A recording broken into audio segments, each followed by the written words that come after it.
사사기 1장 1절부터 10절까지 제가 봉독해 드리겠습니다. 여호수아가 죽은 후에 이스라엘 자손이 여호와께 묻자와 가로되 우리 중 누가 먼저 올라가서 가나안 사람과 싸우리이까? 여호와께서 가라사대 유다가 올라갈지니라. 보라, 내가 이 땅을 그 손에 붙였노라 하시니라. 유다가 그 형제 시몬에게 이르되 나의 제비 뽑아 얻은 땅에 나와 함께 올라가서 가나안 사람과 싸우자. 그리하면 나도 너의 제비 뽑아 얻은 땅에 함께 가리라. 이에 시몬이 그와 함께 가니라. 유다가 올라가매 여호와께서 가나안 사람과 브리스 사람을 그들의 손에 붙이신지라. 그들이 베색에서 1만 명을 죽이고 또 베색에서 아도니 베색을 만나서 그와 싸워 가나안 사람과 브리스 사람을 죽이니 아도니 베색이 도망하는지라. 그를 쫓아가서 잡아 그 수족의 엄지 가락을 끊으매 아도니 베색이 가로되 옛적에 70왕이 그 수족의 엄지가락을 찍히고 내 상 아래서 먹을 것을 줍더니 하나님이 나의 행한 대로 내게 갚으심이로다 하니라.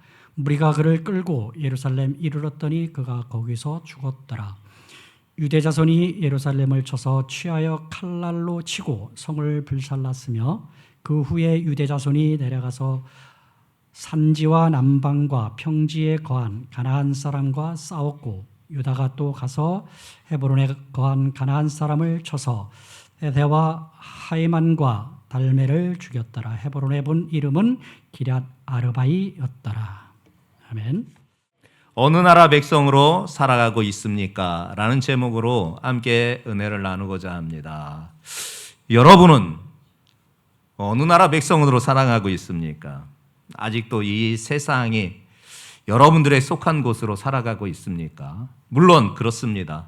우리가 육신을 입고 있어서 한 나라에 소속되어 그 나라의 국적을 가지고 또한 그 나라의 보호를 받으면서 살아가고 있습니다. 때로는 어떤 사람은 두 국적을 가지기도 합니다. 때로는 그렇게 두 국적을 가진 사람들 중에 미국의 국적을 가진 사람을 보면 부럽기도 합니다. 그래서 좀 돈 있는 사람들은 아이를 임신하고 나서 한 출산하기 이제 한두 달 놔두고 일부러 미국에 가서 원정 출산을 하여서 그곳에서 출생하게 되면 아이가 미국 국적을 취득하게 된다라는 이유 때문에 그렇게 하기도 합니다. 왜 그럴까요? 미국의 국적을 갖고 있는 사람은 세계 최강국인 미국의 보호를 받고 있기 때문에 그렇습니다. 우리는 잘 느껴지지 못하나 미국 국적자들이 이렇게 해외를 방문하여 나갈 때 그 해외에서 어떤 일을 겪게 돼도 정말 그 나라에서조차 미국 국적자는 보호를 받는다고 합니다. 심지어 우리나라도 한때 미군에 의하여서 희생된 우리 중학교 소녀들이 있었지 않습니까? 그렇게 중범죄를 저질렀음에도 불구하고 미국 국적이 있기 때문에 내국의 법으로 그들을 이렇게 처벌을 할 수가 없어서 미국 본국으로 데리고 가는 것 또한 우리가 오랜 과거의 역사 가운데서 목격한 바가 아닙니까? 그만큼 미국 국적을 갖고 있으면 대단한 위력을 발휘하나 봅니다. 그래서 우리나라 사람이 그 미국 국적을 갖고 싶어서 또한 영주권이나 시민권을 갖고 싶어서 그렇게들 하는 것 같습니다. 그럼에도 불구하고 저는 여러분들에게 말합니다. 여러분들의 정말 국적이, 여러분들의 나라가 정말 이 땅에 속해 있는 나라 가운데 하나입니까? 여러분들은 육신을 입고 있기 때문에 대한민국의 국적이 있으나 여러분들의 참된 본적지 국적은 저 하늘나라인 줄 믿습니다. 미국이 그렇게 대단한 위력으로 그 국적자들을 보호하고 있음과는 비교가 안 된 하나님의 나라의 하나님의 시민이고 하나님의 백성인 자에게는 하나님께서 보호해 주시고 하나님께서 지켜주시고 하나님께서 변호해 주시고 하나님께서 이끌어 주시는 줄 믿습니다. 그래서 우리는 하늘나라의 시민입니다. 사단의 권세 아래 있던 우리가 십자가의 은혜로 하나님의 거룩한 백성이 되었습니다. 그것을 잊지 아니하는 우리 성도들 되시기 바랍니다. 그렇다면 미국 국적을 갖고 있는 자들이 어깨 쫙 펴면서 자존감 높여 살아가는 것보다 여러분들은 더 큰 자존감을 가지고 하늘 백성답게, 하늘 시민권자답게, 하나님의 백성답게 믿음의 자존감을 가지고 당당하게 살아갈 수 있는 우리 성도들 되시기를 예수님의 이름으로 축복합니다. 우리는 그 하나님 앞에 우리의 몸과 마음을 바쳐야 되는 것입니다. 우리가 하나님 앞에 몸을 바치기에 앞서서 마음을 하나님 앞에 드리는 것이 필수적입니다. 왜냐? 몸은 언제나 마음에 의하여서 주관되기 때문에 몸을 드린다 하였을 때는 그에 앞서서 마음을 드리는 것이 먼저인 거예요. 그러면 하나님 앞에 몸도 드려지게 되는 거예요. 유치원에 어느 꼬맹이 하나가요, 주일날 교회를 가서 이렇게 교회를 갔는데, 교회를 갔다 오더니 얼른 집에 있는 체중계에 이렇게 몸무게를 재는 거예요. 저는 그 체중계가 우리 집에도 있는데 무섭더라고. 이 의미를 몰라. 그래서 잘 안 올라가요. 잘 안 올라가져요. 집에 체중계가 있는데. 근데 이 꼬맹이가 주일날 교회를 갔다 오더니 얼른 그 체중계에 올라가는 거예요. 그래서 엄마가, 야, 너 교회 가기 전에 아침에 체중계 올라갔잖아. 몸무게 쟀잖아. 근데 왜 또 올라가? 그러자 아이가 하는 말이, 엄마, 주일학교 선생님이 내 마음을 하나님 앞에 드려야 된대.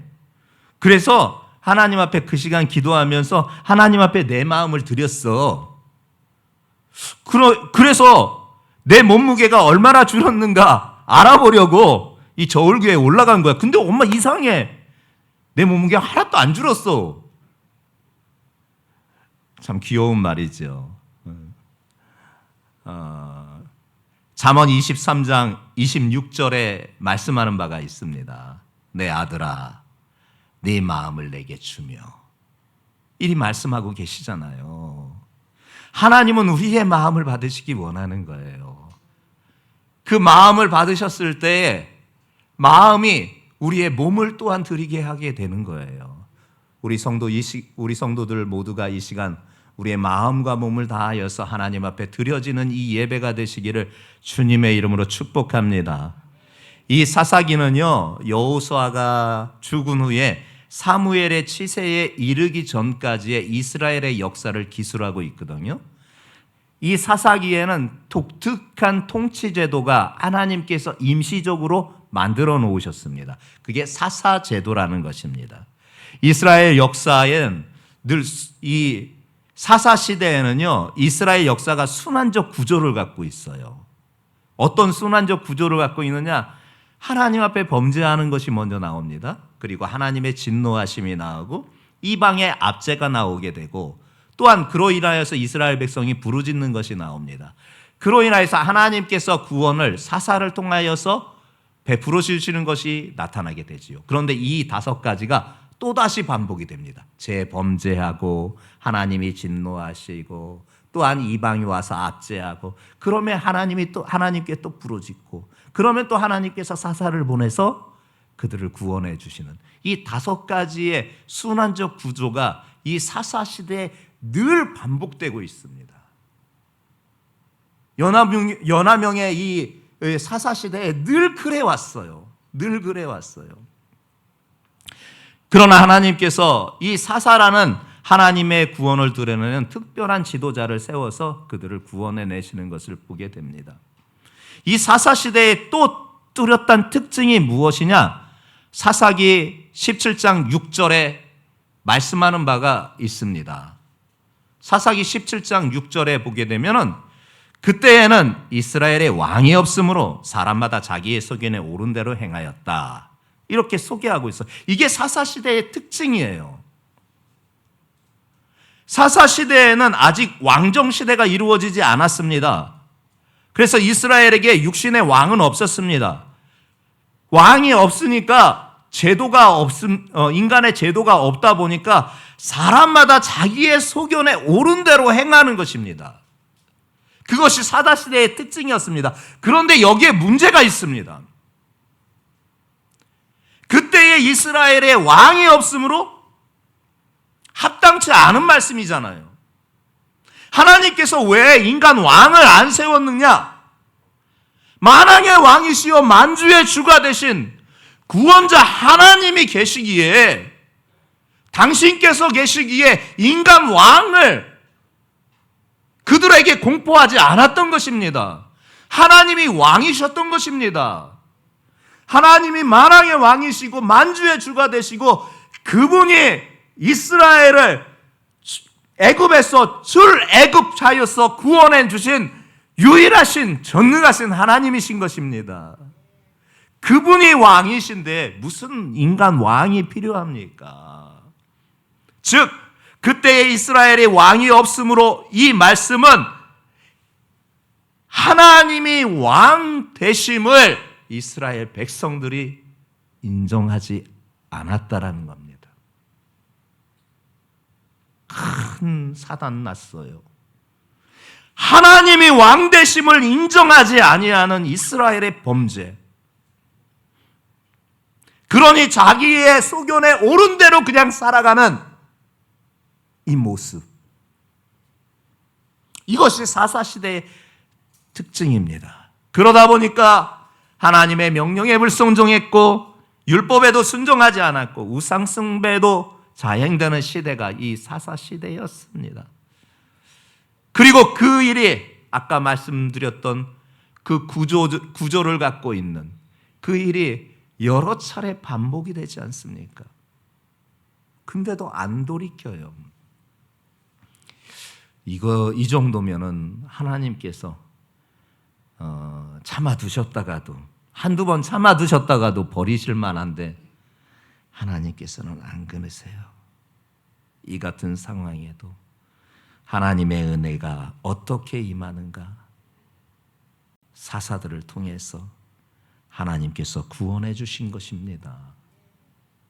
인간 사사들은 늘 한계가 있었고 실수가 있었고 허점이 있었습니다. 누구도 다. 그런데 이스라엘의 참된 사사이시고 참된 왕이신 하나님은 실수가 없으신 분이십니다. 후회가 없으신 분이십니다. 당신의 백성을 부르시고 은사 주신 것에 대하여서 후회하시는 분이 아니십니다. 그 하나님의 은혜가 이 사사시대에도 계속되었다라는 것이지요. 몇 가지를 오늘 본문의 말씀을 통하여서 살펴보려고 합니다. 이스라엘에게 불완전한 모습을 보이게 됩니다. 그 이유는 지도자가 없으므로 불완전한 모습을 이스라엘 백성들이 보여요. 1절 말씀을 우리가 합독하며 확인해 보겠습니다. 시작.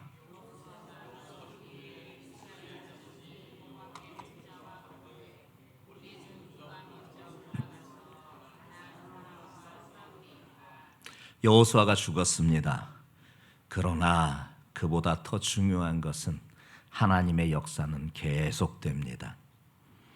여호수아가 죽은 후에도 하나님은 이스라엘 백성들에게 기업으로 주신 가나안 땅을 계속 정복할 것을 말씀해 주셨습니다. 사실은요, 여호수아를 통하여서 가나안으로 입성하여서 정복 전쟁을 하였으나 여호수아가 죽기까지 하나님께서 주시겠다고 말씀하셨던 그 국경 경계까지 다 정복하지 못한 상태였습니다. 그 일이 언제 완성이 되느냐? 다윗 시대에 완성이 됩니다.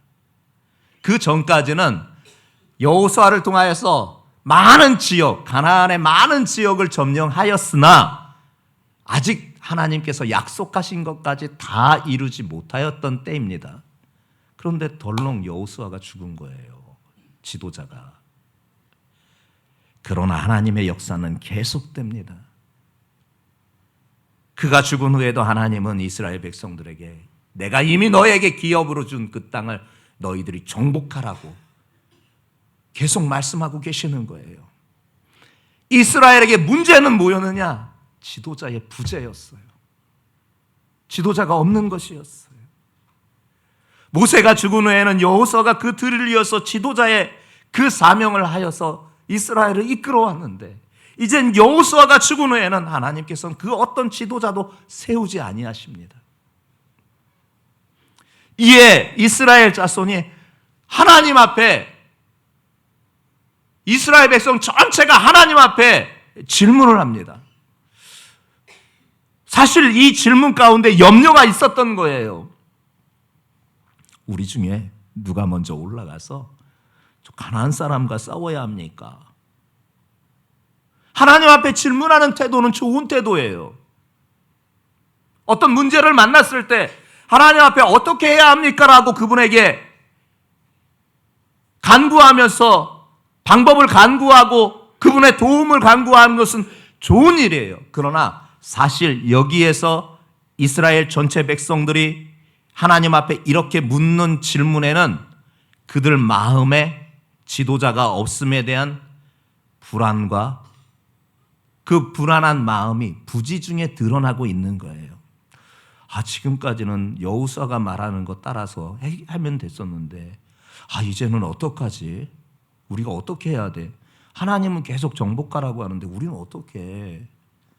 근데 우리 지도자 없잖아. 어떡하지? 하나님 앞에 질문한 거예요. 우리 중에 누가 먼저 올라가서 가나안 사람과 싸우리까? 이렇게 지도자가 없는 상황은 이스라엘의 미래의 불안 요소였어요. 지도자가 없음에 미래에 대한 불안 요소였어요. 성도들이요, 요새 참된 지도자를 찾아보기 힘들어요. 세상 정치권에서도 세상에 그래도 존경받는 인물 가운데서도 참된 지도자를 찾아보기가 참 어려워요. 뿐만이 아니에요. 영적 지도자라고 말하고 있는 이들 가운데에서도 여호수아 같은 참된 지도자, 모세와 같은 참된 지도자를 참 찾아보기 힘든 시대를 우리가 안타깝게 살아가고 있어요. 예수님 당시에 바리새인들이 있잖아요. 그들은 이스라엘 백성들에게 영적 지도자들이었어요. 그런데 이들이 그 영적 지도자들의 자리에 위치해 있으면서요, 제대로 그 역할을 못했어요. 하나님의 이름으로, 율법의 이름으로 타락해버리고 말았습니다. 그들은 세상의 명예를 좋아하기 시작했고 물질과 사람들의 칭찬을 좋아하기 시작했습니다. 바리새인이라는 종교적 지위와 신분이 그것을 이용하여서 자기 속에 더러운 야망을 채워가기 시작하였던 것이 이 바리새인들이었습니다. 이 얼마나 불행한 일입니까? 세상의 육신의 지도자들, 정치인들, 또한 세상의 사상가들, 세상의 철학자들, 이런 사람들의 참된 지도자가 없는 건 괜찮습니다. 그런데 영적 지도자가 참된 지도자로 등장하지 못하면, 있지 아니하면 이것은 정말 불행한 일인 것이에요. 예수님 당시에 지금 바리새인들이 바로 그 꼴이었습니다. 그러나 모세와 같이, 또한 여호수아와 같이, 또한 사무엘과 같이 백성들 앞에서, 하나님 앞에서 한 점 부끄러움 없이 살아갔던 삶을 사는 그런 지도자가, 영적 지도자가 지금 이 시대에도 필요하고 그들의 삶을 우리가 본받아야 할 것인데 참 찾아보기 힘든 상황에 있습니다. 하지만요, 전 여러분들에게 말합니다. 그런 사람이 있어도요, 사람은 불완전한 존재입니다. 오직 예수님만이 우리의 참된 지도자이신 줄 믿습니다. 예수님만이 우리를 구원하시고 우리를 이끌어 주시고 우리를 천국으로 인도하시는 유일한 구원자이신 줄 믿습니다. 그분이 역사의 주인이십니다. 특히 그분의 백성이 펼치는 역사의 주인공이 바로 우리 예수님이십니다. 모세 때 역사를 이끄셨던 그 하나님, 여호수아 때에 그 역사를 이끄셨던 그 하나님, 여호수아가 죽었음에도 여전히 이스라엘의 역사를 이끄시는 그 하나님, 그 하나님은 예수 그리스도를 믿음으로 말미암아 구원을 받은 우리의 역사를 이끌어 주시는 하나님이신 줄 믿습니다. 그분만이 우리의 참된 지도자고 참된 구원자이심을 믿습니다. 사람은요, 자기의 소명을 다하면 가는 것입니다. 그러나 하나님은 살아계십니다. 영원토록 함께 하시면서 당신의 백성들의 삶을 이끌어 가시는 줄 믿습니다. 근데 유다 지파가 특이한 행동을 합니다. 이기적인 행동을 합니다. 2절부터 3절의 말씀을 확인해 보겠습니다. 2절부터 3절의 말씀입니다. 시작.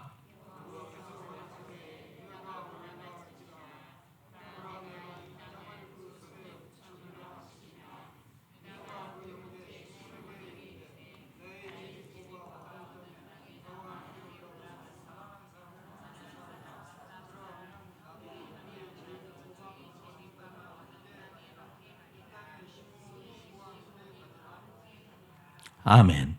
1절에서 분명히 이스라엘 백성 전체가 모여서 하나님 앞에 묻기를 우리 중에 누가 올라가서 가나안 사람과 싸우리이까 하면서 우리라는 단어를 제일 앞에 세워놓았습니다. 그래서 하나님께서 택하신 지파가 유다 지파였습니다. 유다 지파가 올라가라, 내가 이미 그들을 네 손에 붙였다, 그렇게 응답하여 주셨습니다. 그렇게 유다 지파가 택함을 받았잖아요. 그러면 유다 지파는 대표성입니다. 대표주자입니다. 이스라엘 백성 전체를 위해서 가나안 사람과 싸워야 되는 사명을 받은 것입니다. 그런데요, 이 유다 지파가 이스라엘 전체의 대표자로 나가서 싸워야 될 사명을 받았는데요, 한다는 말이 뭐라고 말하느냐? 나의 제비 뽑아 얻은 땅에 나와 함께 올라가서. 그냥 이스라엘 백성들에게 이미 제비 뽑아서 땅이 분배되어 있거든요. 아직 정복 전쟁은 끝나지 않았어도 이미 땅이 분배가 되었어요. 그냥 단순하게 자기가 뽑은 제비 뽑아 얻은 그 땅을 차지하기 위해서 유다 지파 우리가 올라가자라는 겁니다. 자기네들을. 하나님의 의도는 아니었습니다. 하나님의 의도는 이스라엘 전체 백성들의 대표 주자로 이 유다 지파를 택해서 대신 싸우는 사명을 준 것이지, 그저 자기 밥그릇 챙기려고 자기에게 이미 제비 뽑아 얻게 한 땅만을 위하여서 차지하게 하려고 그를 세웠던 게 아닙니다. 심지어 이 유다 지파는 혈통으로 보면 한 어머니에 비해서 난 친형제 지파인 시므온 지파에게 도움을 요청하기까지 합니다. 어떻게? 내가 가서 싸울 건데 나를 좀 도와줘라. 그러면 너희가 제비 뽑아 얻은 땅을 위하여서 싸울 때 나도 거기에 너희들 도와줄게. 이익을 분배합니다. 그렇게.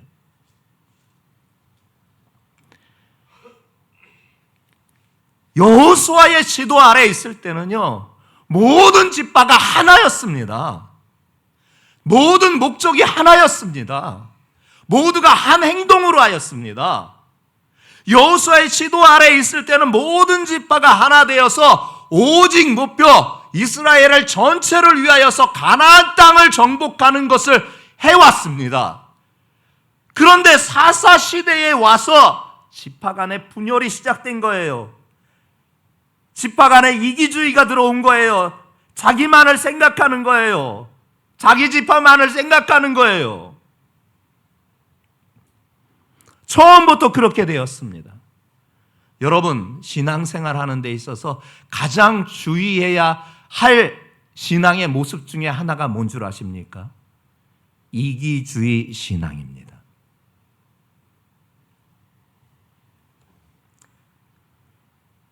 신앙이란 자신이 속한 공동체, 이 이기주의 신앙이란 자기가 속해 있는 신앙 공동체, 그리고 사회 공동체, 가족 공동체는 어찌 되든지 간에 나만 구원받으면 된다 하는 생각이 바로 이 이기적인 신앙인 것입니다. 다시 말씀드립니다. 이 이기적인 신앙은요, 자기가 속해 있는 가족 공동체, 그리고 사회 공동체, 그리고 신앙 공동체가 어떻게 되든지 상관없이 나만 구원을 받으면 된다 라는 생각이 이 이기적인 신앙인 거예요. 신앙 격언 가운데 이런 문구가 하나 있습니다. 천국 문 앞에 가게 되면 그 천국 문 위에 큰 푯말이 하나 있다. 그 푯말에는 이렇게 적혀 있다. 단체 입장 환영, 개인 입장 불가. 의미가 있습니다. 누군가의 말인지는 모르겠으나 신앙 격언으로 들려주는 거예요. 실제로 천국 가면 천국 문에 정말 그런 문패가 달려있는지 없는지 모르겠습니다. 여하간 신앙 격언으로 들려주는 거예요. 거기에 단체 입장 환영, 개인 입장 불가. 이기적인 신앙은 안 된다라는 것입니다. 나만 구원을 받으면 되지 하는 신앙은 안 된다라는 것입니다. 내가 속한 가족 공동체, 내가 속한 사회 공동체, 내가 속한 신앙 공동체, 이들 모두가 함께 구원을 받아야 되는 거예요. 우리의 구원은요, 개인 구원과 더불어서 공동체 구원이 함께 이루어져야 되는 거예요. 개인 구원과 함께 공동체 구원이 이루어져야 되는 거예요. 나 혼자 구원을 받으면 되는가? 아니에요.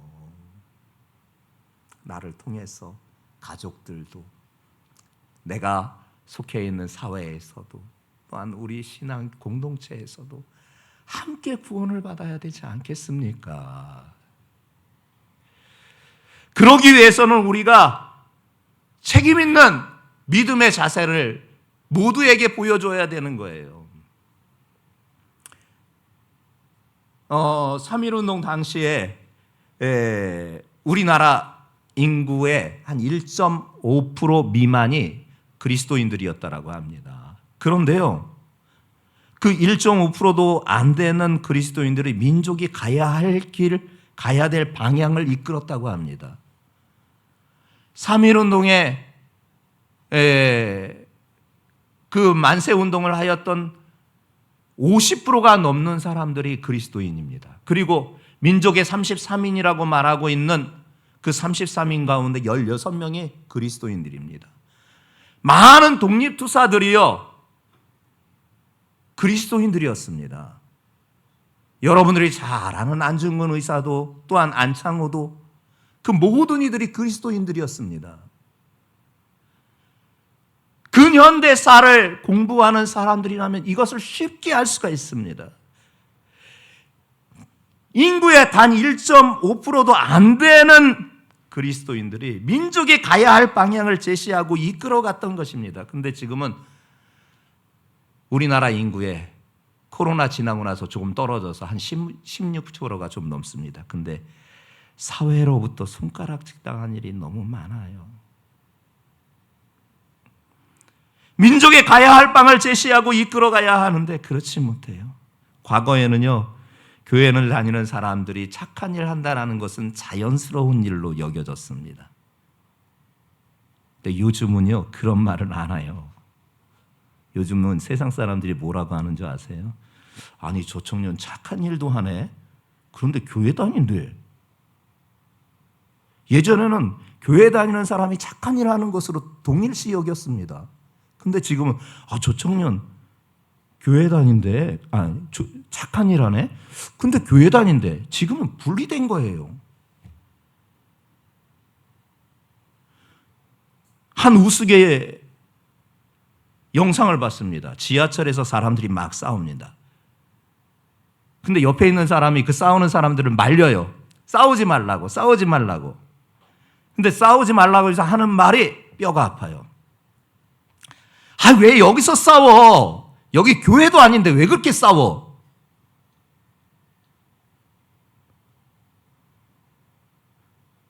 세상으로부터 지금 교회의 모습이 이와 같은 모습을 보이고 있음이 안타깝습니다. 물론 교회를 무너뜨리려고 하는 사단의 역사가 그 배경에 깔려 있긴 합니다. 그러나 우리가 분명히 내 개인 구원만이 아닌 사회 구원의 역할까지도 감당해야 하는데 그 일을 하지 못하고 있는 것은 분명합니다. 그리스도인들이 세상의 빛이고 세상의 소망이라고 하지 않았습니까? 교회의 빛이고 교회의 소망이라고, 교회의 소금이라고 하지 않았습니다. 세상의 빛이고 세상의 소금이라고 하였습니다. 빛은 어두움을 밝히는 것입니다. 소금은 부패를 방지하면서 음식의 맛을 돋우는 데 사용하는 것입니다. 그래서 그리스도인들은 세상의 빛이고 세상의 소금이어야 되는 거예요. 우리 때문에 세상이 조금 더 밝아져야 되고, 우리 때문에 세상이 조금 더 깨끗해져야 되고, 우리 때문에 세상이 조금 더 살맛 나아져야 되는 것이에요. 성도들이여, 우리 이기적인 신앙관을 버리고 참된 믿음의 사람답게 모든 이들에게 복음을 전하여서 또한 복음에 책임 있는 자세와 책임 있는 모습을 보여서 함께 모두를 구원해낼 수 있는 우리 성도들 되시기를 예수님의 이름으로 축복합니다. 그리고 세상 풍속을 따라가지 말아야 되는데 이 유다 지파가 세상 풍속을 따라갑니다. 4절부터 7절에 있는 말씀 우리 확인해 보겠습니다. 시작.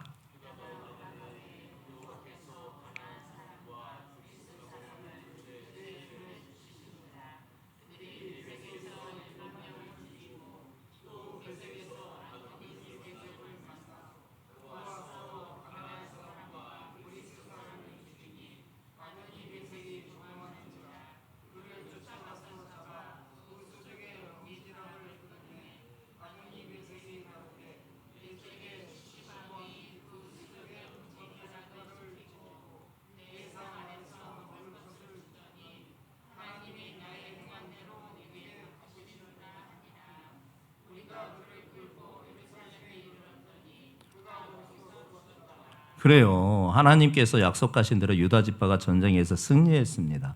베셋이라는 곳에서 10,000명을 죽이고 또 아도니 베셋 왕과 싸워 가나안 사람과 브리스 사람까지도 죽였습니다.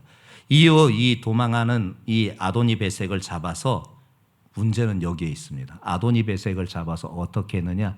그의 엄지 손가락과 엄지 발가락을 잘라버립니다. 이 아도니 베셋이 탄식하지요. 자기가 예전에 가나안에 있었던 여러 왕들에게 행한 그대로 내가 이렇게 이런 처지를 동일하게 임하였구나 라고 그렇게 탄식을 합니다. 그런데요, 이것은요 당시에 가나안의 문화였어요. 가나안의 풍속이었어요. 어느 나라가 어느 나라를 침략하여서 그 나라를 이기면요, 그 나라 왕을 굴복시키기 위하여서 엄지손가락을 잘라버리고 엄지 발가락을 잘라버렸어요.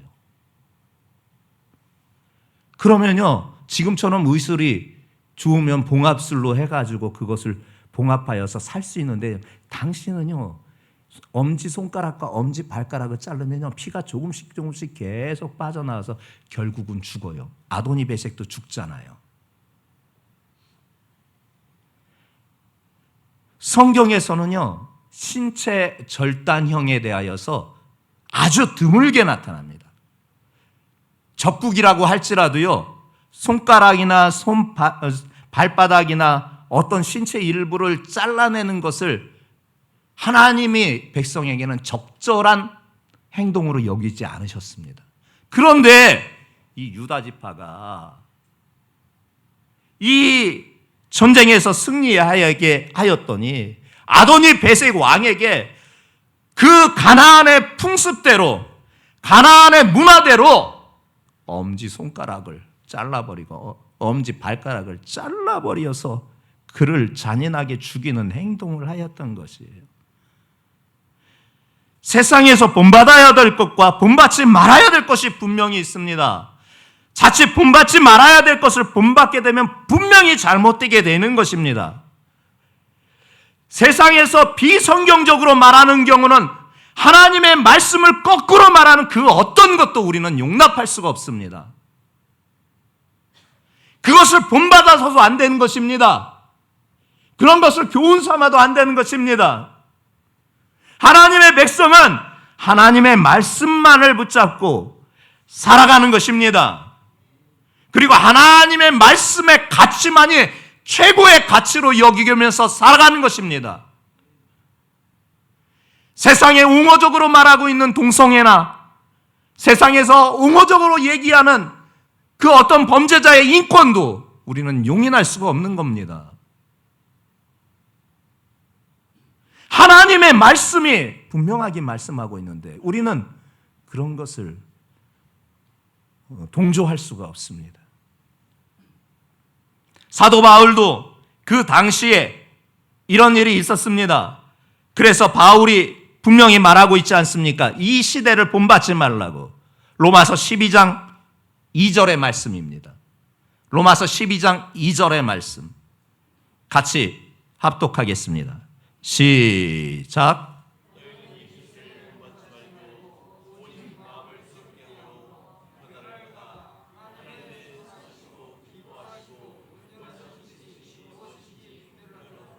아멘. 오직 성도가 해야 할 일이 있다면 세상의 유행이나 세상의 풍속을 따라서 세상의 세대에 따라서 살아가는 것이 아니라 하나님의 뜻을 따라서 그분을 바라보면서 살아가는 것입니다. 하나님께서는 바로 이것을 원하시는 것입니다. 세상 사람들은 땅의 것만 생각합니다. 그들은 썩어질 것, 덧없는 것, 일시적인 것만 추구하면서 살아갑니다. 그러나 하나님의 백성은 새로운 마음으로, 변화를 받은 마음으로 다르게 살아가야 됩니다. 그 다르게 살게 가는 방법은 무엇이냐? 위의 것을 바라보면서 살아가는 것입니다. 영원한 것을 바라보면서 살아가는 것입니다. 하나님 나라를 바라보면서 소망하면서 살아가는 것입니다. 우리는 세상을 바라보지 말고 하나님을 바라보면서 살아가야 되는 존재인 것입니다. 사람이라는 이 단어가 헬라어 안드로포스라는 단어에서 왔습니다. 안드로포스라는 단어에서 이 사람이라는 단어가 나왔습니다. 이 안드로포스라는 이 헬라어 단어가 무슨 뜻이냐? 위의 것을 바라보는 존재다. 위의 것을 바라보는 자다. 라는 뜻입니다. 여러분, 우리는 땅의 것을 바라보는 자가 아닙니다. 여러분들은 안드로포스입니다. 하늘의 것을 바라보는 존재들입니다. 하늘의 것을요. 그래서 히브리서 12장 2절에 말씀하고 있습니다. 믿음의 주요 온전케 하시는 이인 예수를 바라보자. 우리 예수님만을 바라보는 믿음의 사람들 되시기를 예수님의 이름으로 축복합니다. 시간을 조금 더 허락하신다면 이하 말씀을 마지막으로 하려고 합니다. 그럼에도 불구하고 이렇게 연약하고 부족한데도 하나님께서 유다 지파를 통하여서 베색뿐만 아니라 예루살렘과 헤브론까지도 정복하게 하시는 것을 보게 됩니다. 8절부터 10절까지의 말씀입니다. 시작.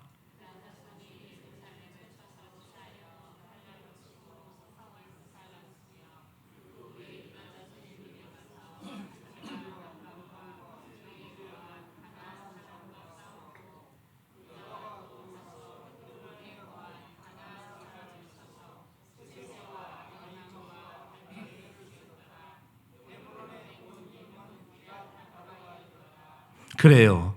배색 사건에서 보여주듯이 유다 지파가 가나안 땅의 문화에 물들어가기는 하였지만 그 부정적인 결과는 당장에는 나타나지 않았습니다. 도리어 하나님께서 약속하신 대로 그 땅을 정복하게 하셨습니다. 배색을 넘어서 이제는 예루살렘을 넘어서 헤브론 산지까지도 정복하게 하시는 역사를 보게 됩니다. 하나님은 예수 그리스도의 그 십자가를 믿는 우리에게 하나님 나라를 이미 선물로 주셔서 그 나라 백성으로 살게 하여 주신 줄 믿습니다. 하나님이 예수 그리스도의 십자가를 믿는 우리에게 하나님 나라의 거룩한 백성으로 삼아 주신 줄 믿습니다. 하나님이 이스라엘 백성에게 가나안 땅을 이미 선물로 주셔서 취하게 하신 것처럼 우리는 예수 그리스도의 십자가를 믿는 믿음으로 말미암아 하나님 나라를 이미 선물로 주셨고 그 나라 백성으로 살아가게 하시는 줄 믿습니다. 그러기에 우리는 그 나라 백성답게 살아가야 하는 것입니다.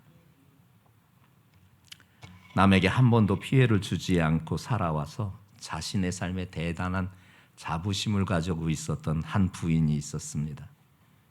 그래서인지 그 부인은 죄송합니다. 잘못했습니다. 용서해 주세요. 이런 말을 해본 적이 없대요. 경우가 어긋나는 일은 아예 해본 적이 없기에 이 부인에게는 그런 말이 필요가 없었다고 합니다. 그런데 이 부인이 어느 날부터인가 소화가 잘 되질 않아서 고생을 하게 되었습니다.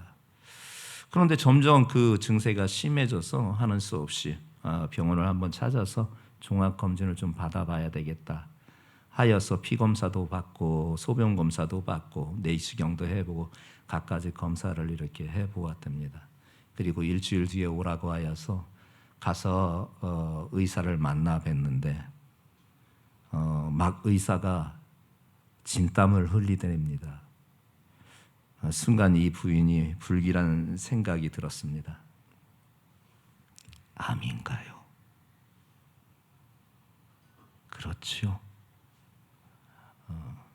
미안하다는 듯이 의사가 맞습니다.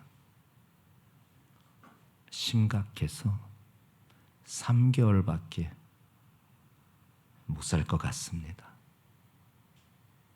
청청병력 같은 일이었습니다. 며칠간은 그 충격에 아무것도 할 수 없어서 시름시름 더 앓게 되었다가 이 부인이 안 되겠다. 남은 이 3개월만이라도 어떻게 살아야 할 것인가 좀 생각해 봐야 되겠다 하니 불편하게 생각했던 사람들이 생각이 나게 된 거예요. 그래서 그 불편하게 생각했던 사람들에게 일일이 전화를 걸어서 누구야, 내가 미안했다. 내가 잘못했다. 나를 좀 용서해 줘라. 내가 너만 보면 왠지 모르게 불편했다. 누구시 하면서 자기가 불편해했던 사람들에게 그렇게 전화를 돌리면서 일평생 사과라는 것을 해본 적이 없었던 사람이 사과를 하기 시작하는 거예요.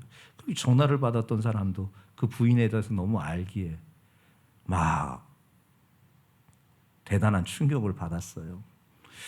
그리고 그 부인이 그동안 아끼고 있었던 물건들, 옷이 되었든지 또한 물질도 되었든지 어려운 친구들 보면은 그 물건들을 나누기 시작합니다. 그랬더니 그 순간부터 미웠던 마음들이 사라지더래요. 불편했던 마음들이 사라지더래요. 그러면서 세상이 다시 열리기 시작하더라고 합니다. 한 포기 풀을 보아도 구름 한 점을 보아도 스쳐 지나가는 그 바람의 느낌도 그리고 아이들의 그 웃음소리도 어느 것 하나 무심히 넘어가지 못하는 너무나 무한적으로 아름다운 모습이었더라고 합니다. 그 아름다움에 남은 몇 개월을 충만히 그렇게 살아가고 있었습니다. 어느덧 그렇게 삶을 정리하고 있는 이 여인이 의사로부터 전화를 받습니다. 정말 죄송합니다. 정말 죄송합니다. 저희가 진단을 잘못했습니다. 암이 아닙니다. 위궤양입니다. 너무 죄송합니다. 너무 죄송합니다 하면서 의사가 그렇게 얘기하는 거예요. 부인이 아닙니다. 오히려 감사합니다. 이 부인이 신앙생활 하면서 이론적으로 알았던 그 모든 것이 이제는 몸으로 하나님의 나라를 경험하게 되었던 것입니다. 모든 것이 아름답게 보이고 모든 것이 좋게 보이는 그 모습이 하나님 나라를 경험하게 됐던 것입니다. 성도들이여, 여러분은 지금 어느 나라 백성으로 살아가고 있습니까? 아직도 이 세상에 속한 자로 살아가고 있습니까? 사단의 권세 아래에 있는 우리를 십자가의 은혜로 하나님 나라의 백성으로 삼아주신 하나님의 그 큰 은혜가 여러분들에게 있습니다. 여러분들은 천국 백성입니다. 그 천국 백성의 아름다고 복된 삶을 사는 우리 성도들 모두 되시기 바랍니다. 불안 포기, 구름 한 점, 내 옷깃과 살에 스치는 그 바람, 아이들의 웃음소리, 새들의 짖는 소리, 그 모든 것이 아름답게 들리는 우리 성도들의 모든 삶이 되시기를 예수님의 이름으로 축복합니다.